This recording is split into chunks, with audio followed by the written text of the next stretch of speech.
तो नमस्कार, आदाब, सत श्री अकाल दोस्तों। मैं रजनी स्वागत करती हूँ आपका हमारे चैनल राजस्थान ज्ञान में। तो जैसा कि दोस्तों मैंने आपको कहा था कि कोई इंपॉर्टेंट योजना मैं आपके लिए लेके आने वाली हूँ, इसलिए करंट अफेयर्स के वीडियो थोड़े से छोटे रहे हैं। तो यह योजना है एक आयुष्मान भारत महात्मा गांधी राजस्थान स्वास्थ्य बीमा योजना। वैसे तो जनवरी से लेकर अपने 1.5 महीने हो गए करंट अफेयर्स चलते, मैंने कम से कम भी 3-4 बार इस योजना का जिक्र कर दिया होगा, लेकिन फिर भी मुझे ये लग रहा है कि इतनी इंपॉर्टेंट योजना है कि इसे हमें अलग से पढ़ना बहुत ही ज़रूरी है। इसकी एक एक बातें हमें याद होनी चाहिए, तो इसलिए मैं एक डिटेल वीडियो आज इसका लेके आई हूँ। तो बिना देरी किए शुरू करते हैं। आयुष्मान भारत महात्मा गांधी राजस्थान स्वास्थ्य बीमा योजना। तो राज्य में 30 जनवरी 2021 को, डेट याद कर लेना, 30 जनवरी 2021 को आयुष्मान भारत स्वास्थ्य बीमा योजना, भारत वाली का नाम है आयुष्मान भारत स्वास्थ्य बीमा योजना का द्वितीय चरण। दोस्तों इससे पहले हमारे सरकार थी वसुंधरा राज्य सरकार, और वसुंधरा राज्य सरकार बीजेपी की सरकार है और केंद्र में भी बीजेपी की ही सरकार थी। तो जब केंद्र में आयुष्मान भारत योजना लागू की गई तो वही सेम योजना अपने यहाँ राजस्थान में भी लागू कर ली गई। लेकिन जैसे ही हमारे अभी सरकार चेंज हुई है तो सरकार इस योजना का नाम बदल के अब इसका सेकंड चरण दूसरे नाम से ला रही है। नई योजना नहीं है, इसी में कुछ चेंजेस किए गए हैं और इसका द्वितीय चरण अब इसे बोला जा रहा है, जो 30 जनवरी 2021 से शुरू हुआ है। और इस द्वितीय चरण में इस योजना को नाम दे दिया गया है आयुष्मान भारत महात्मा गांधी स्वास्थ्य बीमा योजना, है ना। इस नाम से हमारे यहाँ पे इसे प्रारंभ कर दिया गया है। तो ये तो एक हो गई इम्पोर्टेंट बात कि आयुष्मान भारत स्वास्थ्य बीमा योजना का ही नाम बदलकर द्वितीय चरण में राजस्थान में 30 जनवरी 2021 से आयुष्मान भारत महात्मा गांधी राजस्थान स्वास्थ्य बीमा योजना के नाम से इसे प्रारंभ किया गया है। दूसरी इंपॉर्टेंट बात इसकी ये है दोस्तों कि इसके अंतर्गत सामाजिक आर्थिक जनगणना के पात्र परिवारों के साथ, देखो आयुष्मान भारत जो योजना है केंद्र सरकार वाली, इसके पात्र है सामाजिक आर्थिक जनगणना के जो भी लाभार्थी परिवार है वो इसके पात्र है। लेकिन हमारी वाली में जो महात्मा गांधी स्वास्थ्य बीमा योजना है, इसमें इनके साथ राष्ट्रीय खाद्य सुरक्षा योजना नेशनल फूड सिक्योरिटी एक्ट जो है दोस्तों, उसके पात्र परिवार और उसके लगभग राजस्थान में 98 लाख लाभार्थी परिवारों को इसमें शामिल करते हुए अब कुल 1,10,00,000 परिवारों को निःशुल्क उपचार की सुविधा प्रदान की जा रही है। देखो केंद्र सरकार की जो योजना है उसमें सामाजिक आर्थिक जनगणना में जो भी पात्र व्यक्ति हैं उनको रखा गया है, लेकिन हमारे यहाँ पे जो हमारी जो महात्मा गांधी स्वास्थ्य बीमा योजना है उसमें सामाजिक आर्थिक जनगणना वाले तो रखे ही गए हैं, प्लस जो नेशनल फूड सिक्योरिटी एक्ट मतलब खाद्य सुरक्षा के अंतर्गत जो परिवार आ रहे थे उनको भी शामिल कर लिया गया है। तो अब खाद्य सुरक्षा योजना के 98 लाख लाभार्थी परिवार और शामिल हो गए और अब कुल 1,10,00,000 परिवारों को निःशुल्क उपचार की सुविधा राजस्थान में प्रदान की जाएगी। ठीक है। तीसरी बात इसकी इम्पोर्टेंट है, इस योजना का वार्षिक, ये दोस्तों बजट है, वार्षिक बजट यहाँ पे है। इस योजना का वार्षिक बजट दोस्तों 1750 करोड़ रुपए रहने वाला है। मतलब इस योजना पर एक वर्ष में लगभग 1750 करोड़ रुपए खर्च होंगे। इसका 80% मतलब लगभग 1400 करोड़ रुपए राज्य सरकार द्वारा वहन किए जाएंगे। इसीलिए दोस्तों इसका नाम चेंज किया गया। अगर मान लो 50-50 की भागीदारी होती केंद्र सरकार राजस्थान सरकार की, तो केंद्र सरकार नाम थोड़ी चेंज करने देती।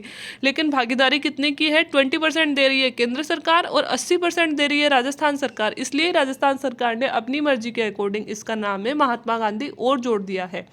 तो 1750 करोड़ रुपए की एक वर्ष की लागत आएगी, जिसमें लगभग 80% खर्च अर्थात 1400 करोड़ रुपए राज्य सरकार द्वारा वहन किए जाएंगे और बाकी जो बच गए लगभग 20% रुपए वो केंद्र सरकार इसके लिए देगी। अब प्रति परिवार सालाना निःशुल्क उपचार सीमा 3.5 लाख रुपए की जगह 5 लाख कर दी गई है। दोस्तों जो पहले हमारे यहाँ पे चल रही थी आयुष्मान भारत योजना, उसमें हमें 3.5 लाख रुपए का बीमा प्राप्त हो रहा था, लेकिन अब इसकी जगह प्रति परिवार बीमा कितना प्राप्त होगा, हमें 5 लाख रुपए का बीमा प्राप्त होगा। ठीक है, तो ये फोर्थ इंपॉर्टेंट बात हो गई। पांचवी है, उपचार हेतु उपलब्ध बीमारियों का पैकेज 1401 से बढ़ाकर 1576 रुपये कर दिए गए हैं। कितनी बीमारियां पहले शामिल थी इसमें, पहले 1401 बीमारियां शामिल थी कि 1401 बीमारियों का मुफ्त इलाज किया जाएगा, लेकिन अब इन बीमारियों की संख्या बढ़ाकर 1576 कर दी गई है कि अब 1576 बीमारियों का मुफ्त इलाज किया जाएगा।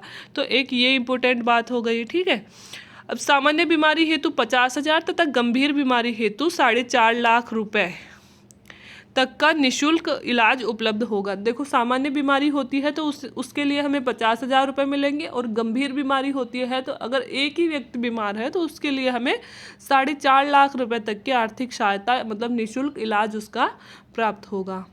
कुछ और इम्पोर्टेंट चीज़ें हैं कि इसमें सरकार के साथ साथ संबद्ध, यहाँ पे संबद्ध लिखा हुआ है, संबद्ध मतलब जुड़े हुए, ठीक है, सरकार के साथ साथ संबद्ध निजी और भारत सरकार के चिकित्सालयों में भी निशुल्क इलाज मिल सकेगा। मतलब सरकारी चिकित्सालयों में तो मिलेगा, प्लस सरकार ने इस योजना के अंतर्गत कुछ निजी चिकित्सालय, प्राइवेट हॉस्पिटल्स भी शामिल किए हैं, प्लस राज्य में जो भी केंद्रीय सरकार के हॉस्पिटल्स हैं, है ना, वो उन सभी में निशुल्क इलाज हम करवा सकते हैं।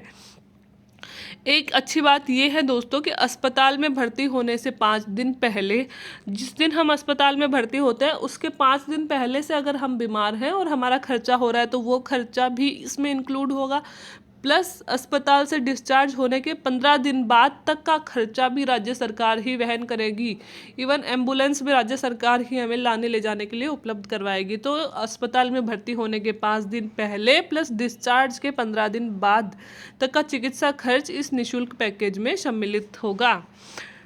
राज्य सरकार ने इस बीमा पैकेज में कोविड-19 तथा हीमोडायलिसिस रोग भी शामिल किया है। दोस्तों, कोविड-19 भी अब इसी बीमा में शामिल हो जाएगा। अब हमें कोविड-19 के लिए भी अलग से पैसे देने की ज़रूरत नहीं है। प्लस हीमोडायलिसिस एक रोग होता है, ये तो मुझे भी नहीं पता कौन सा रोग होता है, अगर आपको इंटरेस्ट है तो आप लोग गूगल करके देख सकते हैं हीमोडायलिसिस रोग। तो 2 स्पेशल रोग इसमें और बड़े रोग इसमें शामिल किए गए हैं, तो आप इनका नाम याद रख सकते हो। मे बी शायद एग्जाम में पूछ लिया जाए, कोई कोटेशन देके कि क्या हीमोडायलिसिस रोग इसमें शामिल है, अगर कुछ डीप अगर क्वेश्चन बनाना चाहें तो हाँ, ये दोनों रोग भी इसमें शामिल कर लिए गए हैं। मतलब इनका भी मुफ्त इलाज हमें इस योजना के तहत मिलेगा। और इलाज के लिए हमें ज़रूरत क्या होगी दोस्तों, जन आधार कार्ड ले जाना होगा प्लस फ़ोटो ले जानी होंगी। बस ये 2 चीज़ें हमें हॉस्पिटल लेके जानी होंगी, क्योंकि जन आधार कार्ड में सारी डिटेल सरकार ने ऑलरेडी अपलोड कर रखी है। तो इन 2 चीज़ों के साथ हम अपना मुफ्त इलाज करवा सकते हैं।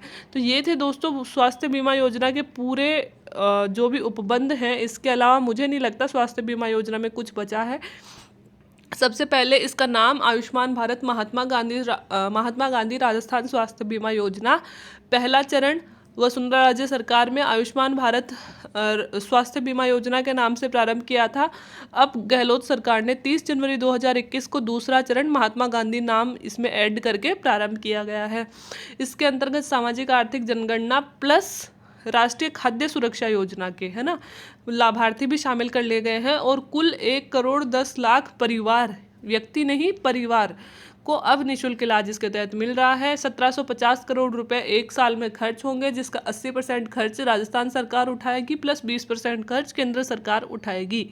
प्रति परिवार को सालाना निशुल्क उपचार की सीमा पहले 3.5 लाख रुपए थी, जिसे बढ़ाकर 5 लाख रुपए कर दिया गया है। पहले 1401 बीमारियों का निशुल्क इलाज हो रहा था, अब 1576 बीमारियों का निशुल्क इलाज होगा। ठीक है, गंभीर बीमारी हेतु, सामान्य बीमारी हेतु 50,000 रुपये तथा गंभीर बीमारी हेतु 4.5 लाख रुपए का निशुल्क इलाज हमें मिल सकेगा।